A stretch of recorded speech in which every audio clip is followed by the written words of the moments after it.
কেলে কৈছিলি কাইলৈ বকিলে আকৌ অসমীয়া বুলি ক'ব লাগিব দুটা ভঙা ভঙা অসমীয়া ক'লে অসমীয়া হৈ নাযায় ইয়াৰ পৰা এতিয়া মই এতিয়া কলকাতাত থাকিমগে 5 মাহত তাত মই কলকাতা মানে বঙালী ভাষা শিকিলে মই কি বঙালী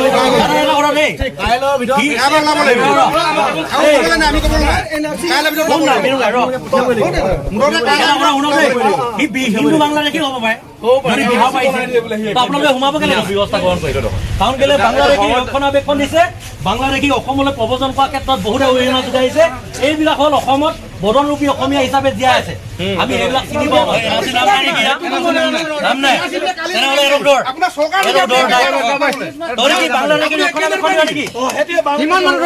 বাংলাদেশী ৰক্ষণাবেক্ষণ দিয় নেকি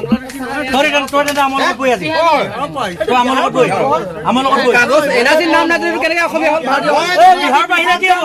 এটা কথা নামনিত আহি আমাৰ ইয়াত তিনিচুকীয়াত আহি উজনিত মানে তেওঁলোকে থিতাপি ল'ব বিচাৰিছে আমি তিনিচুকীয়াৰ পৰা সকীয়াই দিছো আমি উজনিত আৰু আমাৰ তিনিচুকীয়াত কোনো ধৰণৰ বহিৰাগত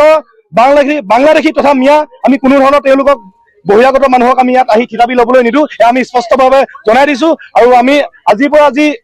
এই কাৰ্যসূচী লৈছো আপোনালোকৰ আমাৰ সকলো দল সংগঠনৰ লগতে আমাৰ সকলো খিলঞ্জীয়া ৰাইজক আমি অনুৰোধ জনাইছো আমি যদি এতিয়া আমাৰ অসমীয়া জাতিটো আমাৰ অসমীয়া মানুহখিনি একত্ৰিত নহওঁ ভৱিষ্যতৰ প্ৰজন্মৰ কিন্তু আমাৰ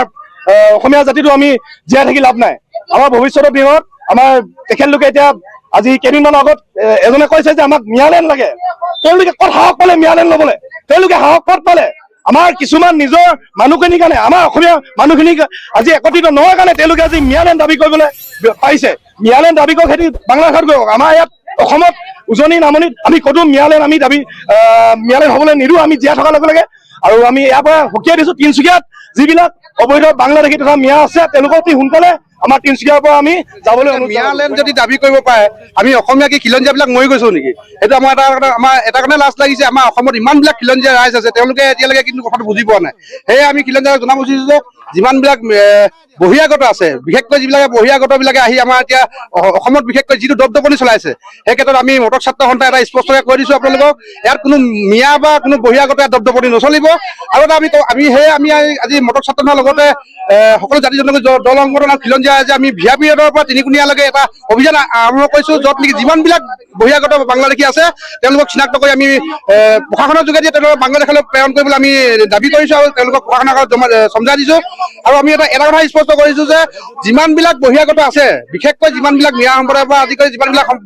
বাহিৰৰ সম্প্ৰদায় আছে তেওঁলোকে আহি ইয়াত থিতাপি লৈ তেওঁলোকে অসমত কি এটা ব্যৱসায় আৰম্ভ কৰিছে প্ৰথমতে ফেৰী কৰিব কিবা কৰিব লাহে লাহে পৰ্যায়ক্ৰমে তেওঁলোকে বস্তু ডাঙৰ কৰি অসমৰ খিলঞ্জীয়া বুলি তেওঁলোকে এটা দাবী কৰি পেলাই তেওঁলোকে মিয়ালেণ্ড দাবী কৰিব পৰা হৈ গ'ল সেয়ে আমি এটা কথা স্পষ্ট কৈছো ইয়াত কোনো মিয়ালেণ্ড দিয়া নহ'ব অসমত যেতিয়ালৈকে আমি জীয়াই থাকিম তেতিয়ালৈকে কেতিয়াও মিয়ালেণ্ড দিয়া নহ'ব আৰু যিমানবিলাক বহিৰাগত আছে তেওঁলোকক তিনিচুকীয়াৰ পৰা আজিয়ে আমি বহিষ্কাৰ কৰি তেওঁলোকক আমি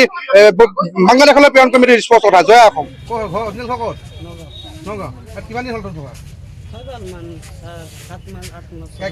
মালিক কোন ভাড়াঘৰ মালিক কোন